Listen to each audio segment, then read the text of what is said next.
From Hollywood, California, the makers of Rinso, America's biggest selling package soap, present Edward G. Robinson with Claire Trevor in a series of powerful dramatic half hours entitled Big Town.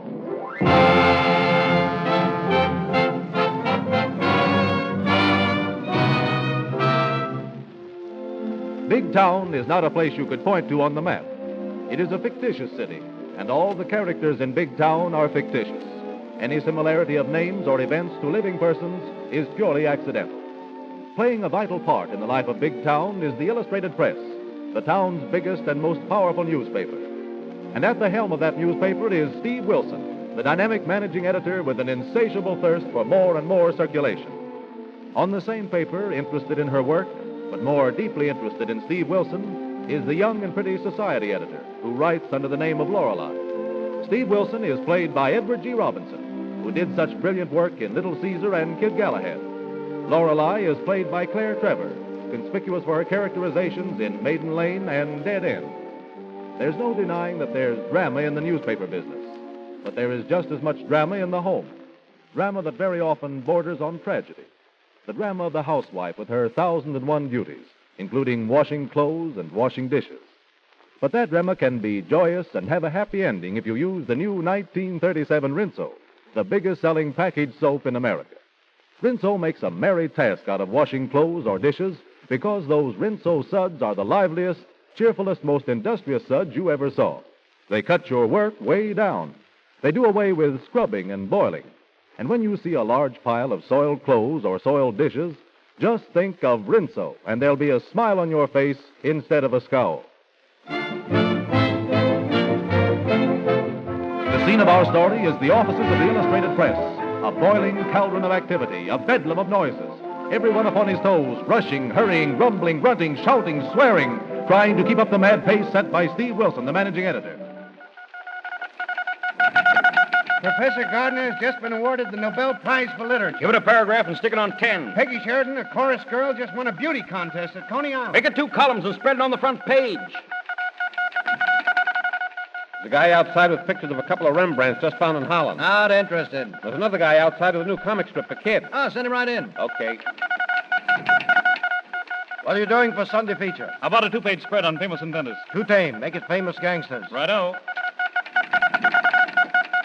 In the office of Mr. Peabody, the publisher and major stockholder of the Illustrated Press, we find Mr. Peabody and Steve Wilson, the managing editor, in a heated argument about a libel suit instituted by William B. Harding because of an article Lorelei wrote in the Illustrated Press condemning Harding's factory building as a fire trap.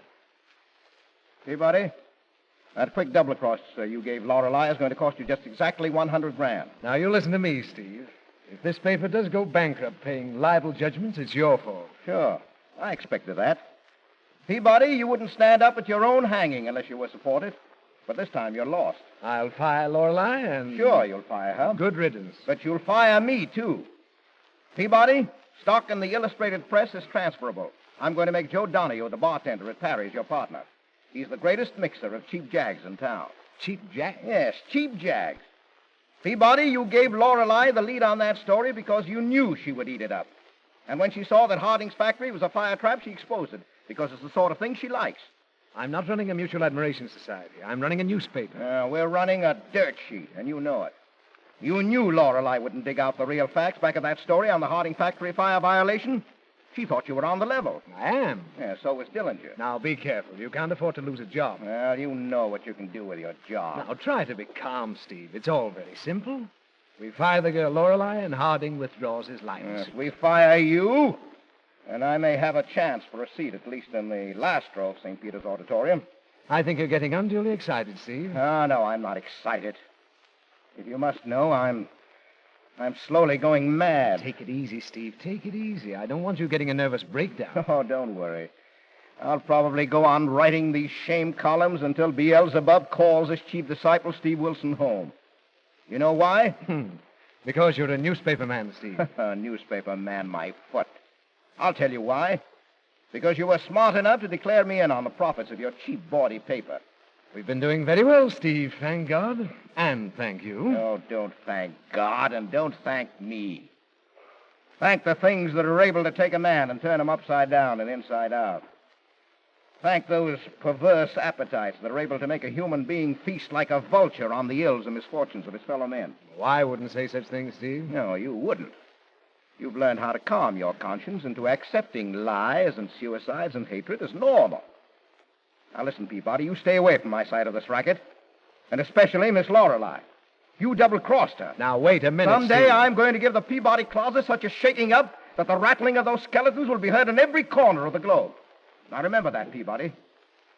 You taught me how to sling dirt, and now my marksmanship is perfect. Oh, I can't stand this room any longer. I'm going back to my own office.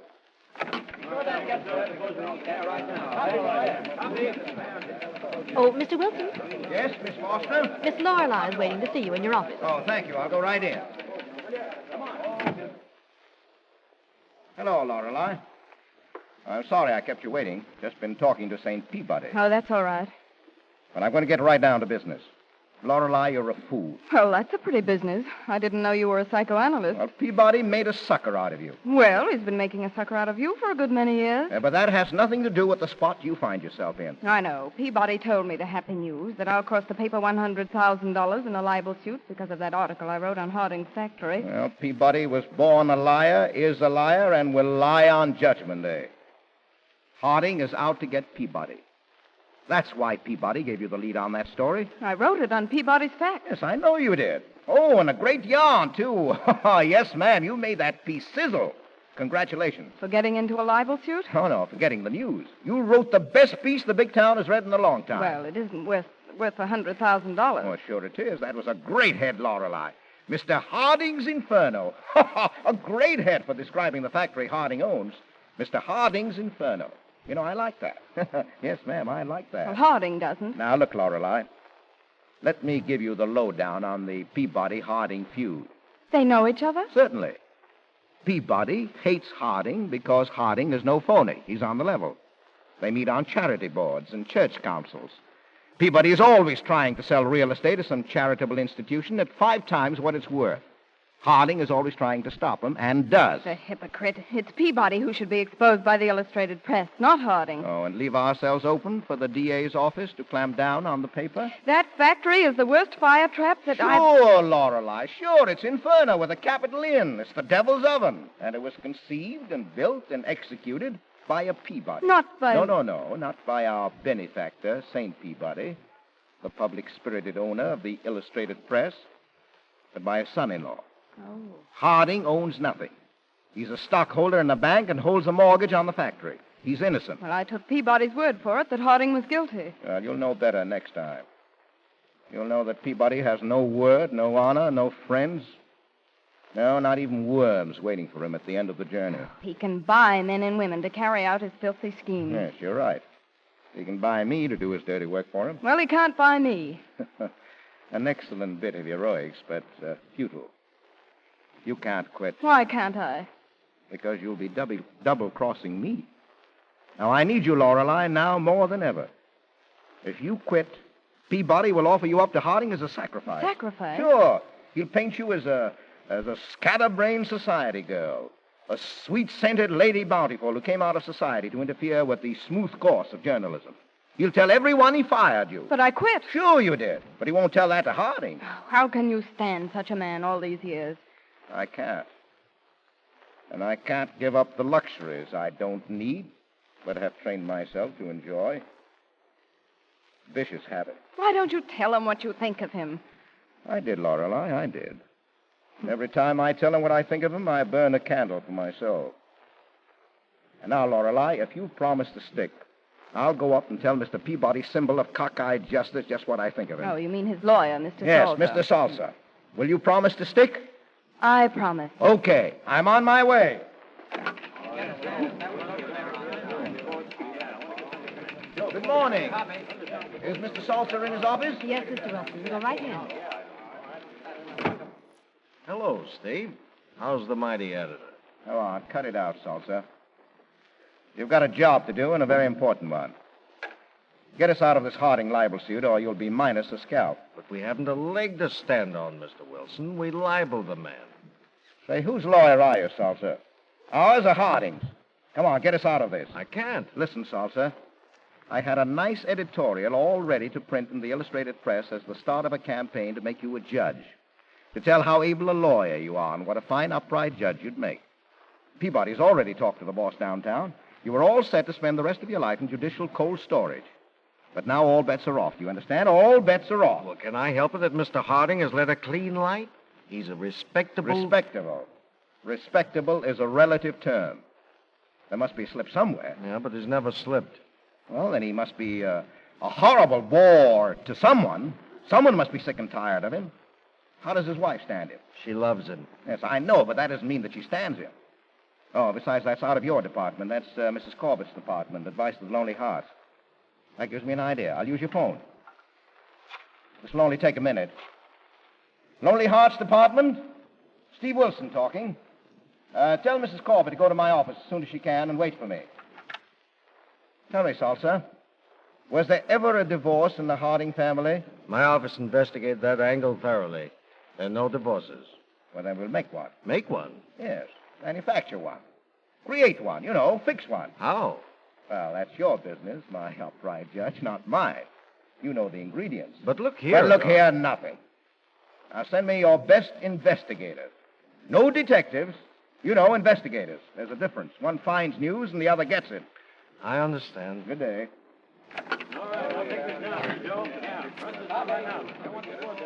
Hello, Arnold. Liked your column last night. Oh, thanks, boss.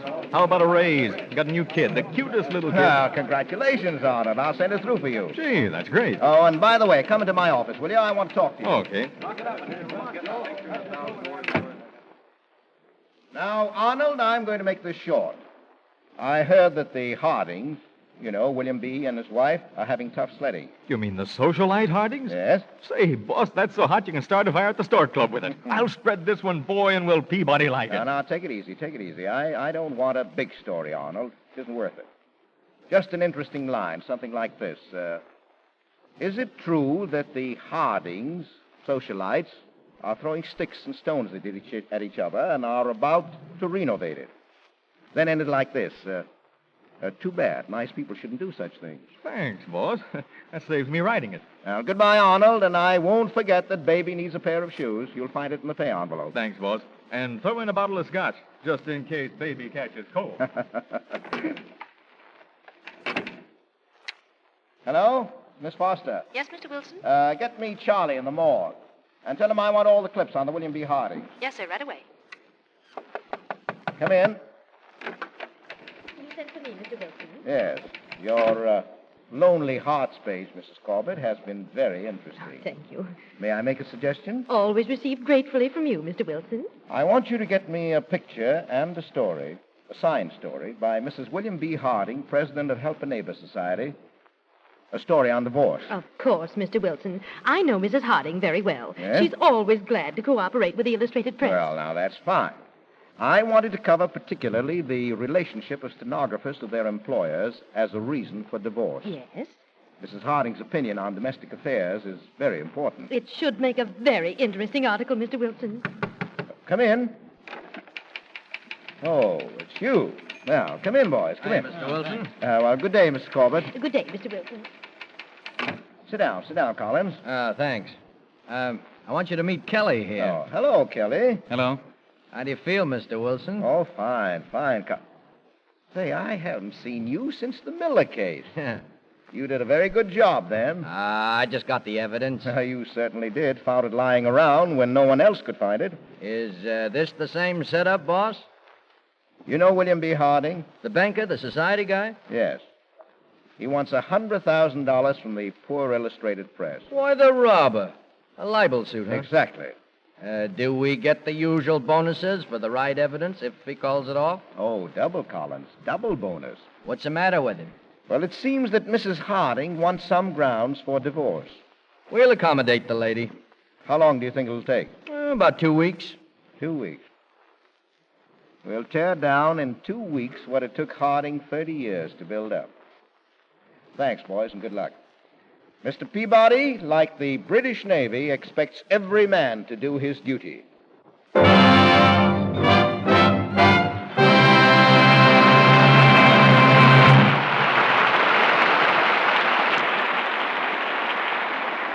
That brings down the curtain on the first part of tonight's episode of Big Town, starring Edward G. Robinson with Claire Trevor. The people are leaving their seats for the brief intermission. I don't know just why, but people do get thirsty after listening to something that's really exciting.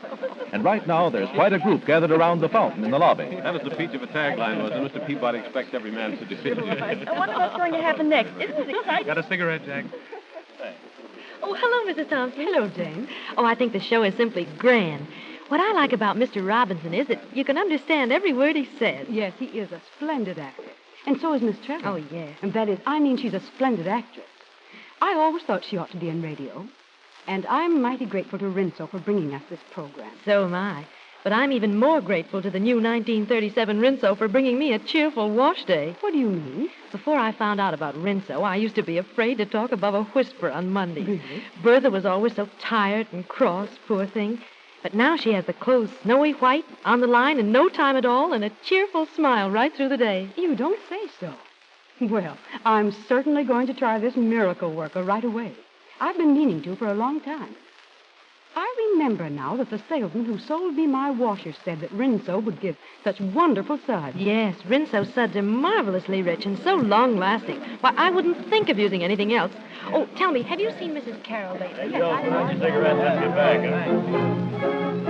The people are getting back to their seats again, and now we're ready for the second part of the show. 2 weeks have gone by. In his attempt to force Harding to drop the libel suit, Steve Wilson has printed in the illustrated press a series of well-directed items calculated to arouse suspicion and distrust in the Harding household. The cumulative effect has been to destroy what was formerly a peaceful and happy home. Our scene opens in the library of the palatial Harding home. Mr. Harding is seated at his desk, distraught and worried. His wife, Elizabeth, is standing in the doorway. Come in, Elizabeth. Please sit down. Thank you, William. Elizabeth, you must believe in me. Oh, I want to. Don't you see? Peabody has manufactured this entire thing. Remember, Elizabeth, the first step, the little piece in the paper that said we were about to separate? How could I forget it? Of course, Mrs. Radin brought it to your attention. That was vicious, exactly what Peabody wanted. But why? And the interview with you by Mrs. Corbett. Yes. All of that was a put-up job. And getting my secretary drunk so that I would help her was all part of the scheme, too. Did you have to take her to a room at the hotel and have your picture taken? It was a business acquaintance of mine who suggested I take her to his room. A business acquaintance? Yes, a man I thought I knew casually. Mr. Kohler or Coker. No, it was Collins. What difference does that make? Can't you believe in me? Believe in you? Oh, Will, I've always had such faith in you. Yes. Yes, you've had faith in me for 30 years. Why can't you have faith in me now? Oh, Will. Listen to me, Elizabeth. Last night I walked from my office into that little church at the top of the street. Remember? Where we both thanked God for our son? Yes. But this time I was alone. I asked the Lord to make clear to me his punishment of us. To tell me what we've done to deserve this. Oh, Elizabeth, won't you try to understand? I am trying, Will, but I hear people laughing at me. Everywhere I go, I hear people talking in whispers, mocking me, making me feel ashamed. No, Will, I think it's best we separate. For a little while, anyway. All right. That will make you happy, Elizabeth. All that matters to me now is your happiness. I'm going to see the editor, Mr. Wilson, at his home. Today. Now.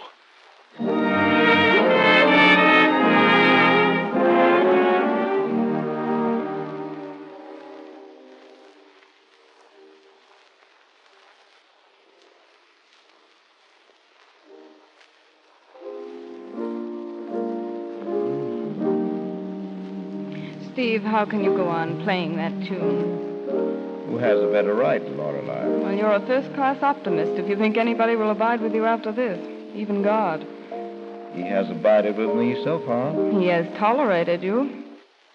Now, what's eating you now? Well, I just had to leave the newspaper woman's club. No one talks to me civilly. Well, maybe they haven't anything to say. You know why they don't talk to me. It's because I'm on that rotten sheet of yours. Because you're taking the Harding family and crucifying them. Well, it seems to me that you could have explained why we're crucifying Harding since you started Harding's march to Calvary with your original story. If you're trying to pass the buck, Steve, you can't do it. You know I could have rectified that. Only by paying $100,000 and ruining me and Peabody and the Illustrated Press. By apologizing. Well, we try that. How? By sending a cheap lawyer who offered Harding an apology in the shape of a favor to him. Well, you must forgive Salsa. He has been working too hard for a judgeship to know how to handle justice. Well, how long is this going to go on? Until Harding recalls his legal bloodhound. You're going to frame Harding more and more and spread his manufactured shame over a filthy libel sheet. And that last headline of yours, Mr. William B. Harding found in hotel room with drunken stenographer. Horrible manufactured dirt. Ah, but the fact remains that Harding put her up in the hotel. Yes, because he's kind and good. That poor girl had been with him for years, looking after his office, helping him. He was only trying to be of service to a girl who couldn't navigate and might get into trouble. You know, I think you've got something there. So have you something on your conscience that will eat your heart out sometime. Oh, you'll beat Harding, all right. You'll defeat him. Not because you're stronger, but because he loves someone more than he loves himself. Excuse me, Mr. Wilson. I think maybe you want something to eat before I go. Sure, Minna. Give him rat poison. I'm through with him. Goodbye. There she goes. May, but she's mad. She doesn't like me, Minna. I know women. I think she do, yeah? Well, what makes you think so? Because you're a nice man. Well, she disagrees with you, definitely. That I don't understand. You are so kind to everybody. Yes? Is that why people try to shoot me? And my best friends won't talk to me? Well, I don't know. I've been with you pretty near 10 years. Well, you've been very good to me, Minna. You helped me. Thanks for my picture in your paper. Oh, don't mention it. My Swedish club vote to buy only the Illustrated Press. Ah, well, thanks. That helps the circulation. By the way, tell me, what does the Scandinavian Domestic Dramatic and Athletic Club offer this week by the great Ibsen? Just once a month we play Ibsen, Mr. Wilson. Oh. This week we be American. Americans? Yeah. Well, what do you play in the American dramatic series? Barbara Fritchie or Pocahontas? Lincoln. What? You play Lincoln? Nay, Mr. Wilson. I recite Lincoln. Well, that will please Honest Abe, I'm sure. Ja, the Gettysburg Address. No, Minna. Ja, Mr. Wilson. Well, let's hear some of it. 4 years. Excuse me, Mr. Wilson. Why, certainly.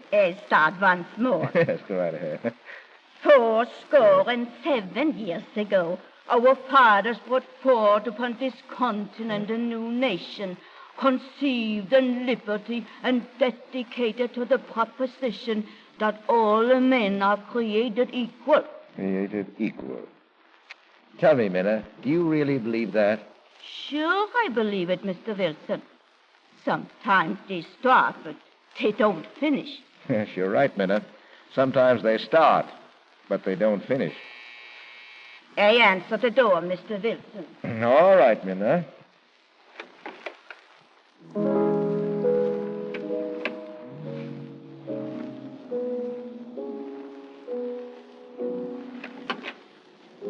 Right in here, Mr. Harding. Thank you.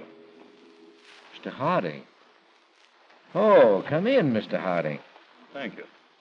If I said that this was a pleasure... Or a surprise. You wouldn't believe me. Under the circumstances, hardly. Quite right. Mr. Wilson, as the managing editor of, shall I say, a newspaper. Yes, if you're generous, Mr. Harding. There are times when it's difficult to be generous. I can appreciate that. As the managing editor of the Illustrated Press, you've done me an irreparable injury. But I'm sorry, but as the managing editor of the press, we print news. I'm neither sorry nor is my personal life, such as it is, news. Do you realize that out of pure malice you're separating me from my wife?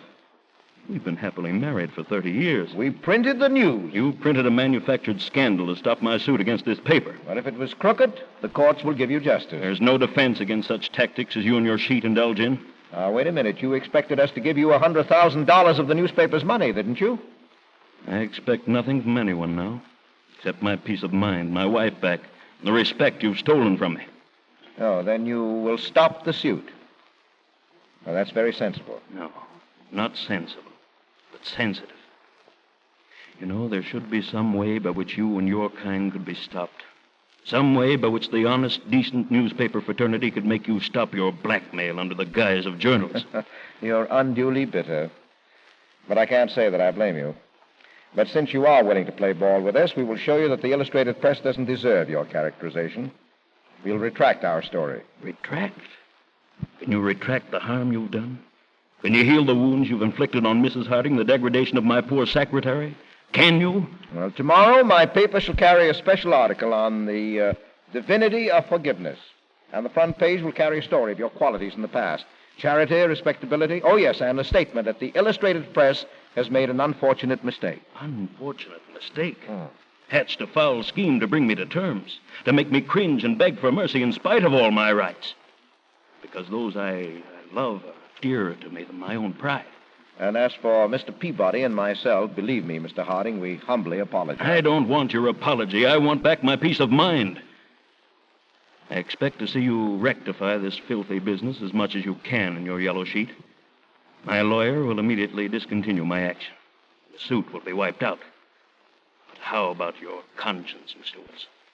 Well, my conscience, Mr. Harding, like John Brown's body, lies moldering in the grave, wrapped in a yellow sheet. Goodbye, Mr. Wilson. Goodbye, Mr. Harding. Well, that's that.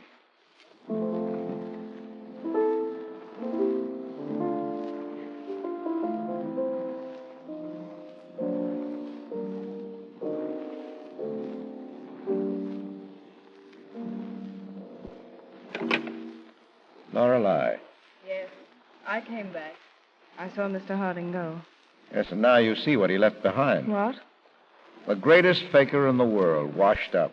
Washed up? Yes. I tried, Lorelei, to serve two gods. Mammon and his disciple, St. Peabody. But I'm through with St. Peabody. You've got a moral hangover. You think so? Yes. And when you write your resignation, you've got mine with it. For better or for worse? For better or for worse?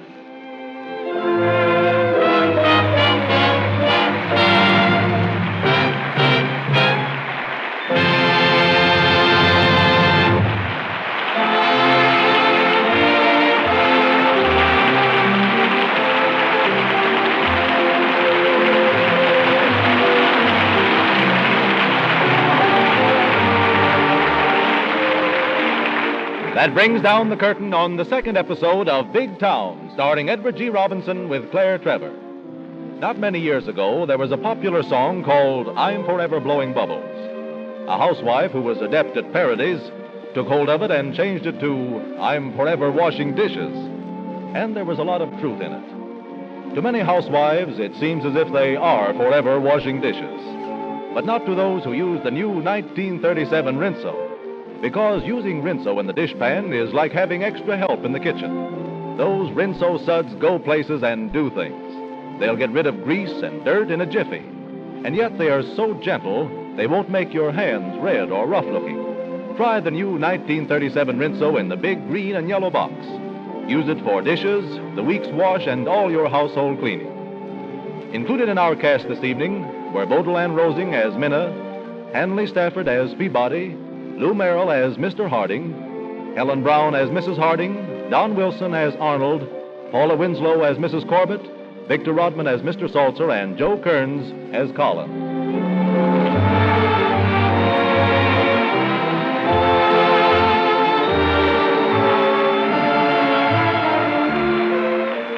Next week at this same time, Edward G. Robinson with Claire Trevor bring us the third episode in the series of powerful dramatic half hours entitled Big Town. Listeners, please keep your dials tuned to the Al Jolson Show to follow immediately. Al Jolson has for his special guest the latest sensation of the screen, the talented and beautiful Sonia Henney. For the benefit of our listeners in the mountain and coast time zones, the Al Jolson program will be broadcast at the usual time, 9:30 Mountain Time and 8:30 Pacific Coast Time. Carlton Cadell speaking. This is the Columbia Broadcasting System.